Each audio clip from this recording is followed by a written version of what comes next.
Greetings YouTube, how you doing? It's your boy Trey, coming to you with another video about my experiences joining the Army National Guard at age 34. Earlier I posted up two videos that kind of briefly touched on, or one video that actually briefly touched on why I joined, and another one that briefly touched on the Asvab.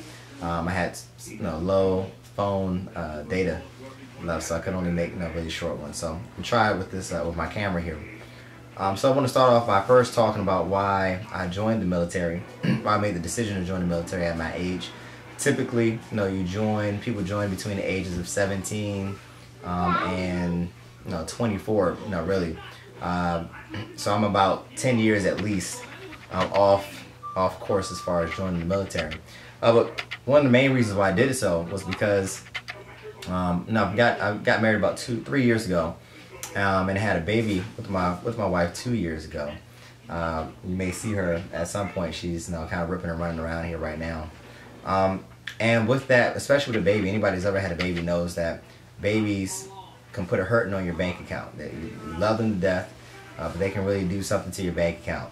And so, looking at that, looking at an opportunity to serve my country, which is something I have, it's always been in the back of my mind. Even as a little kid, when I was younger, my favorite movie was Top Gun, so I always thought I would grow up to become a fighter pilot. As life would happen, though, you kind of make certain decisions to go different directions. And so I did, and I decided to go to college and things of that nature right after high school, and just kind of lost the desire to serve the country in the military, and decided to go off and become a teacher. I've been teaching now for 10 years, and after 10 years of teaching, I love students, I love working with kids, and I will always work with kids, but I never really found any peace in being a teacher. I never really saw myself being a teacher full-time for the duration of a career. I didn't really see myself wanting to move up into administration or guidance, counseling, or anything dealing with education on that level. And I really wanted to just do something different, wanted some new training. I had spent a couple of years looking for a new job, and every time I would look at my resume, I just noticed how much education heavy my resume really is. So I'm only really qualified to do certain jobs that are pertaining to education. That, along with the fact that I really want to go back to school and pursue my master's. My wife is pursuing her master's currently, and I have a daughter who will eventually be going into pre-K at some point, and we're discussing whether or not we're going to send her to private school, which is expensive. And so I'm just looking at all these factors.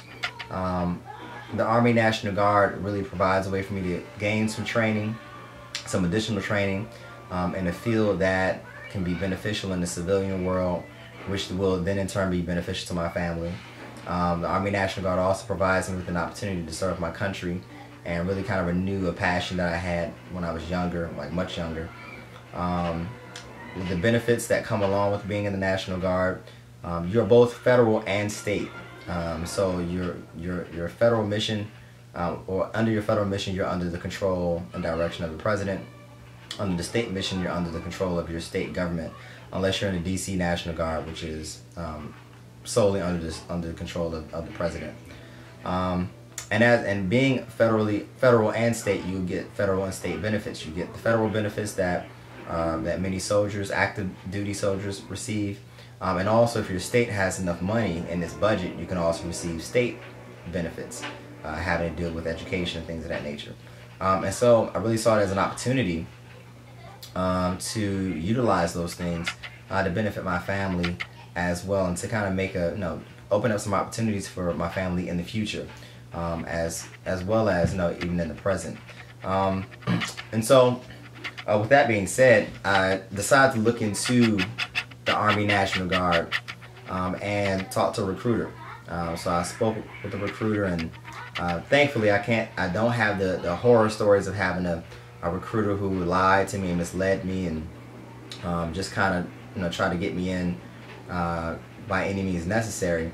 My recruiter was really good. He gave me really good information. He steered me in a really good direction. And he also heard what I had to say. I went in having researched a lot And even throughout the process of us talking, I continue to research. I would encourage anybody who is looking to join the armed forces, with that, whichever branch you're looking to join, make sure that you do your research even before you speak to a recruiter. So that way you have questions, you know what kind of questions you want to ask, you know what kind of direction you want to go into. You kind of have an idea about what's expected of you from every level, from the Asvab level to the Meps level, to you actually swearing in and what that means and all that kind of good stuff. Make sure that you've done your homework already, so that way you can continue on the path that you think you want to go into as close as possible within the military. So again, contact the recruiter. We had ongoing conversations. I spoke it over with my wife, talked over with my wife, and initially my wife was not a big fan of it, mainly because it's the military, and of course in her mind, I could be deployed, and if I'm deployed in war, I could be shot and killed and those kinds of things. And of course, if you're joining the military, there's always the chance, especially even if you're going to reserves or National Guard, there's always the chance that you're going to be deployed, because I mean, realistically, that's what you do. You're a soldier in the Army, and so part of your job is to defend the country, and whatever means that may be. So she was afraid of that. She was also afraid of the time spent away, with basic training with AIT. Basic training is about 10 weeks long. AIT really depends on the MOS that you've decided to take, or that's been made available to you. Once again, that differs between branches. Certain branches you get to choose an MOS. Other branches you're kind of assigned an MOS. In the National Guard, I was able to choose my MOS based on what was available in the state. So it's one of the main differences between active duty and then the National Guard. And the National Guard, your job choices are only what's available in your state. So if your state needs a particular job, you're probably going to be funneled in that direction. Doesn't mean you have to take it, but you're probably going to hear a lot about the types of jobs that they want to fill.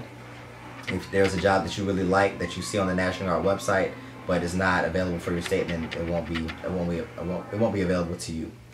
After talking to the recruiter, we did a practice Asvab, which I was nervous about, because in the practice Asvab there were 2 math portions and a reading and a writing portion. I was fine as far as the reading and writing portion, because that's what I do. I was an English major in college. I'm a reading teacher in the middle school. So the reading and writing portion I was good with. I passed that with flying colors. But the 2 math portions, I hadn't seen a math book in probably 10 years or 12 years. I completely bombed out on that. I think my projected score was like a 55 or something like that, 55 percentile. And so after talking to the recruiter about what that actually means, your score on the ASVAB, for those that don't know, it determines what jobs are made available to you, or how many jobs are available to you, what types of jobs are available to you in the military. So he explained 55 isn't that great of a score, and the job options in the Army National Guard would not be that many for me. So he encouraged me to either buy the Asvab for Dummies book, or buy the Asvab for Dummies app on my iPad and just study. And I'm glad he did that, because that's what I did. I downloaded the app on my iPad, and I just spent about 3 weeks of hard studying, 2 to 3 hours a day, specifically the math portion. The ASVAB it's a test that consists of about 10 components, ranging from math to reading to mechanical knowledge, to putting, I forgot what one section is called, but you're basically just kind of determining what sections of this object connect with sections of another object. It's really abstract thinking. So like I said, there are about 10 sections that you have to take. And so I, again, studied for about 3 hours, went to Meps just to take the test. And at the end of the test, I was very nervous leading up to the test, mainly just, again, because of the math. And all through middle school, all through high school, all through college, I had kind of psyched myself out as far as how well I was in math. But I really wanted to do well on this test to maximize my options. So, like I said, I studied after those 3 weeks, went to take the ASVAB, sat for 3 hours and took it. At the end of it, I got my scores and ended up scoring at 88th percentile, in the 88th percentile, which is, is pretty good. I think the highest you can get is a 99th percentile, and I had a GT score of 120. So I was extremely excited about that. I was able to qualify for whatever job I wanted in the Army National Guard, in the Maryland Army National Guard. I also it was also the first step to qualifying for OCS, which is Officer Candidacy School, if that's an option that you want to explore. Yeah, I think you have to have a GT score of at least 110 in order to qualify for OCS, as well as your degree. And so, did really well. Came home, talked it over with my wife again to see if we wanted to continue to pursue it. She reluctantly agreed. Went to Meps, and that's where you have to go through your military physical process, which is, I guess depending on state to state, can be either a very strenuous ordeal or not so much strenuous ordeal. For us, it starts in the morning. For everybody, it starts in the morning, about 6 in the morning.